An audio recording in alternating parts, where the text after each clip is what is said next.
TRS party మాజీ MLA Guvvala Balaraju గారు ఉన్నారు, మాట్లాడదాం. గువ్వల బాలరాజు గారు, కాళేశ్వరం కమిషన్ పొడిగింపులతోటి ముందుకు పోతుంది. కాలయాపన జరుగుతుందా లేకుంటే ఏదైనా కుట్ర జరుగుతూ ఉందా? కేసీఆర్ హరీష్ రావుని ఇంట్లో ఇరికించే ప్రయత్నం చేస్తూ ఉన్నారు అనేటువంటి చర్చ జరుగుతుంది. మీ పార్టీ చెప్తుంది, ఏం జరుగుతుంది?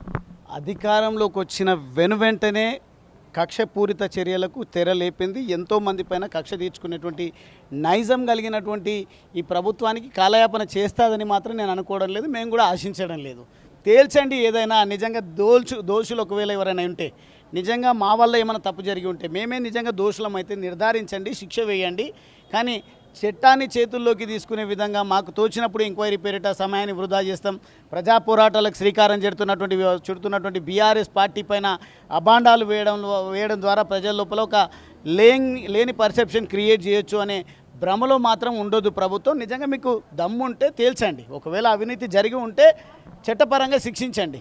కానీ చట్టాన్ని చేతుల్లోకి తీసుకొని మా ఇష్టం వచ్చినప్పుడు ఎంక్వైరీ చేస్తాం, లేదంటే మేము ప్రొలాంగ్ చేస్తాం, పెండింగ్లో పెడతాం, ఈరోజు దీన్ని వాడుకుంటూ మేము పబ్బం గడుపుకుంటామంటే చూస్తూ ఊరుకునే ప్రసక్తి లేదు.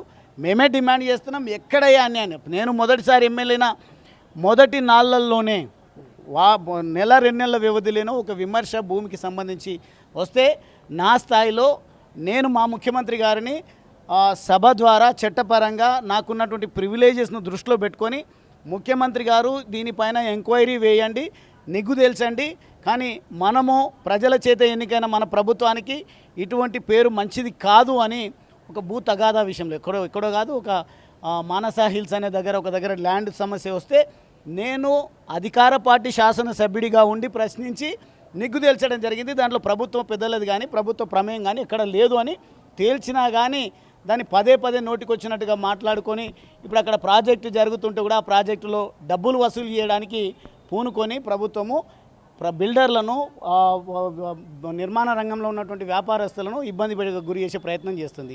అదే మాదిరిగా ఈ కమిషన్ విచారణ జరుగుతుంటే కమిషన్ ఒక పక్క వీళ్ళ ప్రమేయం లేదు, ఎంక్వైరీ చేయాల్సినటువంటి అవసరం లేదు అని మాట్లాడుతూ ఉంటే మరి ఏ రకంగా ఇన్స్టిగేట్ చేస్తారో, ఎవరిని ప్రభావితం ఇప్పటికే ఈ కమిషన్ విచారణలో భాగంగా 109 మందిని విచారించారు, అధికారులు ఉన్నారు. అందులో ఇప్పుడు ఆల్రెడీ ఐఏఎస్ ఆఫీసర్లు ఉన్నారు. వాళ్ళందరి నుంచి record, video, audio, paper documents తీసుకుని మొత్తం ఒక రికార్డు సిద్ధమైంది.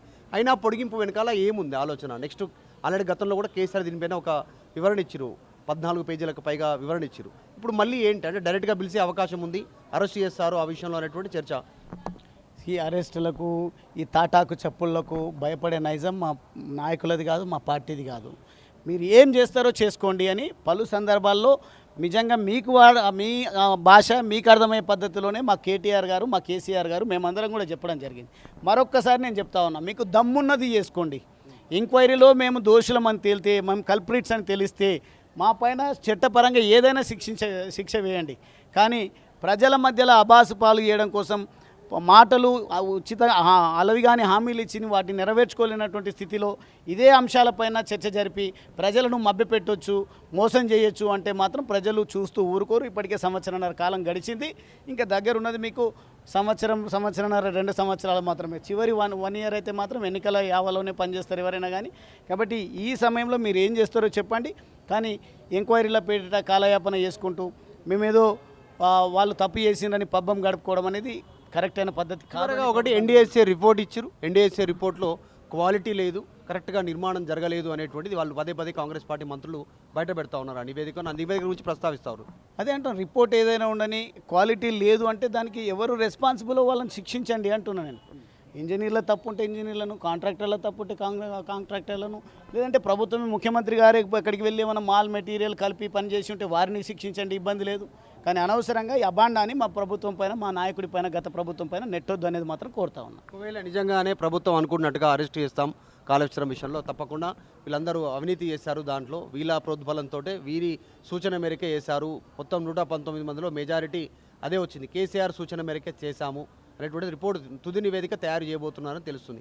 అట్లా కనుక ఏమన్నా జరిగితే పార్టీ నుంచి ఎట్లా ఉంటుంది మూమెంట్? కానీ మీ ఇది ప్రజల పార్టీ, ప్రజలు ఏం నిర్ణయం తీసుకొని ప్రజలు మాకు ఏ సలహా సూచనలు ఇచ్చినా నోరు మోపకుండా కూర్చోండి అంటే కూర్చుంటాం. ఈ కుట్రపూరితంగా చేస్తున్నటువంటి ఈ వ్యవహారాలపైన గర్జించండి అంటే గర్జిస్తూ ముందుకు పోతాం. మాజీ ఎమ్మెల్యే గువ్వల బాలరాజు గారు చెప్తా ఉన్నారు సిచ్యువేషన్. అంటే ఏం జరిగినా సరే మేమే డిమాండ్ చేస్తూ ఉన్నాం, కాళేశ్వరంలో మీ నివేదిక ఏంటి రెడీ చేయండి, తప్పు చేస్తే ఏం చేయాలనుకుంటూ చేయండి, ముందుకు వెళ్ళండి అనేటువంటి డిమాండ్ మేమే చేస్తున్నామంటూ ఆయన తెరపైకి తెస్తాను. వీడియో జర్నలిస్ట్ జాఫర్తో మధు మల్కేడ్కర్, హైదరాబాద్.